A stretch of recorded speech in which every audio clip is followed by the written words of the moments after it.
Hello and welcome to Newsfeed, your daily dose of what people are talking about online, from news stories to what's trending. 2023 has been a brutal year for TV series. Streaming giants and cable channels have given the boot to shows after just a couple of seasons. Yep, people are still mad about Netflix canceling Mindhunter. It clearly doesn't matter to execs if a series is a big hit, as streaming platforms have also been removing critically acclaimed shows like Westworld, Friends, and The Office. Then there are completed series that cost hundreds of millions to make that sadly never get to see the light of day due to bizarre cost cutting. It's the great cancellation, and Lara is on the case, explaining why studios pulled the plug on projects that once seemed destined for greatness. The dimming lights of our flat screens cast a shadow of doubt on our favorite shows. But it's a tale as old as television. Whether it's audience complaints, low viewership, or juicy scandals, shows often bite the dust. Nowadays, budget cuts are the villain. The only reason they deleted all of those shows is so that they can claim them as a loss on their taxes and so they don't have to pay the creators residuals anymore. Oh, and don't forget, they also laid a ton of people off, making you pay more for less. Just this year, Disney Plus dropped a $1.5 billion in content to slim down its tax bill. The list also includes already completed shows that were cut before making it to air. HBO Max also has a long list of cancellations and removed titles to write down its value. In this world, you can be whoever you want. Even some beloved shows like Westworld, The Office, and Friends disappeared from platforms. The chopping block is ruthless, showing no mercy to fan favorites. TV shows Netflix has canceled in 2023. Free Ridge, which is the spin-off to On My Block, T99, which was canceled after just one season, Warrior Nun, which people are still mad about to this day, Inside Job, I never watched it, but I heard it's really good. Netflix is usually held up as the big bad in this arena. There's even a trend cancel Netflix going around from betrayed fans of these shows. Because a lot of these shows seem popular. They're in the top 10 trending on Netflix. Netflix just makes a lot more shows than everybody else, which is demonstrably true. In the third quarter of 2022 alone, Netflix released more than 5 times the amount of episodes than any other streaming service. I think in the future, they've already committed to focusing on quality over quantity. After an era of excess, the entertainment industry is shrinking. Amidst all this, the Hollywood actors and writers' strikes had also put shows on pause. Every time you find yourself here, it's because you chose to come back. Projects like Severance, Stranger Things, and Emily in Paris, among many others, have all been delayed. And many fear that they may not return at all, leading viewers to feel like it's not just shows that are disappearing, but the magic that keeps us glued to our screens. It's pretty ironic how streaming platforms were supposed to make our favorite shows more accessible, rather than having to catch them at a specific time every day on cable. But as streamers cut costs, add commercials, and increase subscription prices, it's clear the focus is the bottom line, not the customer. You add up all the streaming services that a lot of us already have, and this doesn't even include YouTube TV or Sling or some of these other things that people can get to watch live stuff. It's officially more than cable. We've gone so far the other way from cord cutting that we have officially crossed the threshold.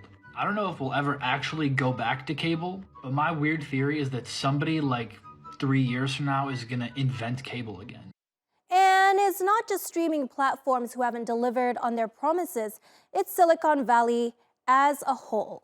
Ride-hailing services like Uber were supposed to be cheaper than a taxi. Now it's almost the same price, if not more, depending on where you live.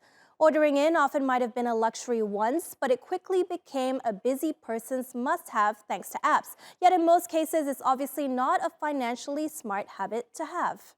If I want to get a pad thai from the noodle box near where I live, it costs $11.45. However, if I go onto the Uber Eats app, I can buy it for $14.08. And this is before they charge me $2.99 for a delivery fee on top of another 10% as a service charge. To buy the exact same meal through Uber Eats, I end up spending $7 more than I needed to. That's over 50% of the original cost of my food. But this doesn't just suck for widow me, because there is drivers involved who we know are getting screwed. The restaurants often lose money on those Uber Eats meals, and even the app itself is operating at a loss.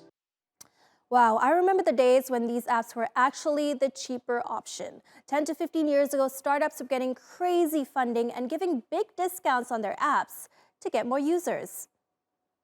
The decade after 2008 was a huge boom for tech startups and the venture capital space, aka the organizations giving these startups money.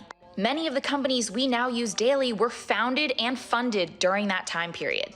And these companies focused mainly on growth, thinking that if they could grab enough market share, they would eventually become profitable. Back in college, a 20-minute Uber ride was only $14, and DoorDash was giving $5 coupons and free delivery for any restaurant just to get you to use them. And when these companies saw astronomical growth, even more VC dollars wanted in. Those investment dollars were used for marketing and literally subsidized the cost of these services for us. But the boom is coming to an end, and as fewer VC dollars go to these companies, they're going to have to enact layoffs, slow hiring, and do more with less. With no subsidy, these services are also going to get a lot more expensive for us. Faced with high unemployment, millions of young people have turned to China's lucrative live stream sector. It's one of the country's fastest growing industries. And as Talha reports, all you need is fast internet and the gift of the gab to get the Benjamins rolling in. Welcome back in, everybody, to the Home Shopping Network. Think of shopping channels, and many people may think of this. In addition to the limited edition bottle, this is the 1.7. But it's 2023, and these days in China, this is how you promote a product. Zhang Jinyu is one of the country's millions of highly paid live stream sales hosts. Influencers like her promote products and answer viewers' questions about the items in real time. Zhang spends more than 6 hours a day talking non-stop into a camera. I like presenting. I like the camera. I like expressing myself. I was a former model and a blogger, so I thought maybe this work of a live stream host would be more intuitive. The response to each live broadcast is a reflection of my skill as a host. There are a lot of comments and interactions in the live broadcast room. And that interaction with viewers is important. Live streamers make their money through virtual gifts and tips, as well as brand tie-ups. The more viewers like you, the more money you can make. Live streamers can make hundreds, if not thousands of dollars an hour from promoting everything from makeup to home appliances and even toilet paper. They've shaken up the traditional shopping experience, as products they advertise link directly to popular shopping platforms like Alibaba's Taobao. But while the job may seem like easy money, a lot of prep and research goes into live stream broadcasts at a time when shoppers have become more discerning. It's not as simple as me selling the goods and someone buying them. After all, we are separated by a screen and there is no way to communicate face-to-face like we are doing now. Being able to build trust isn't that easy, but as long as you can communicate and resonate well with the customers, then you build a sort of friendship with them. Only then will they trust you and your opinion, and that relationship will encourage the customer to make a purchase.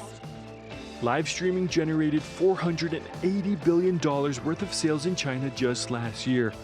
That figure is forecast to jump by 30% this year, showing the industry's resilience even in a difficult economy.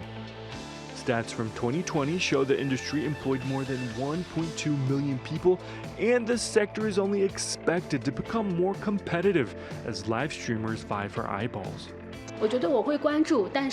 Top live streamers may draw my attention, but doesn't determine whether I buy something or not. Broadcasts with relatively new live streamers are also quite appealing. I've even watched some broadcasts where live streamers use dance moves to sell goods, which was very interesting. In fact, it's new tactics like those that make me place orders. And that's exactly what these live streamers want, to make money with the click of a mouse.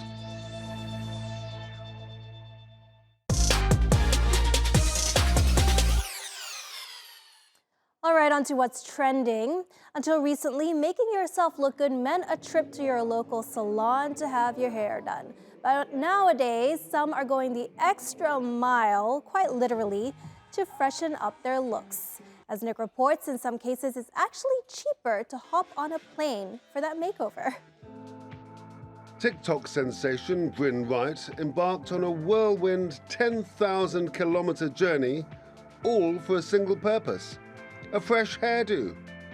Trading the familiarity of her local US salon, Bryn's appetite for unconventional beauty experiences knows no bounds. This should be no surprise to anyone who's watched me get my dental work done in Thailand or my tattoos in Colombia, but I'm obsessed with beauty tourism. She calls it her ultimate life hack. I'd received an email from my US salon letting me know that they were raising the prices of the hair extensions I get to $4,400. So I decided to do a little shopping around and realized a lot of the hair inspo photos I'd saved on Instagram were from this absolutely world-class stylist who lived in Turkey. So just out of curiosity, I slid into his DMs to get a quote. And tell me why this man said he would do my dream hair for $500. My flight to Istanbul was $800. My Airbnb was $350 for the week. Total, it was $1,600 for everything, which was $2,800 less than I would have paid back home. So I saved money and got an amazing vacation. Bryn's video has not just gone viral, but also ignited a greater conversation on beauty tourism, a growing trend among many US citizens. I think the new American dream is to leave. I looked it up. The average American spends like $13,000 a year on health expenses. If we took that money we spend each year on health expenses in the US and put it towards getting those same services done abroad, we could take like 3 to 4 amazing vacations a year. So many Americans already do this. I learned that 150,000 to 320,000 Americans each year travel overseas for medical care. Critics call her tone deaf and privileged. They argue that most people's cash and time don't allow for globe-trotting like digital nomads. Few even mention the impacts on countries' economies and the lives of locals. Others voiced their approval and even recommended countries to visit, like Korea for skincare and cosmetic surgery, Thailand for dental work, and Mexico for prescription drugs, all while exploring the country and soaking up culture. Now Bryn is inviting her followers to join her, travel and save on accommodation all together. After all, the saying goes, the world is your oyster. Well, for some at least. And that's our show. Find our latest stuff on YouTube and do subscribe to our channel. See you soon.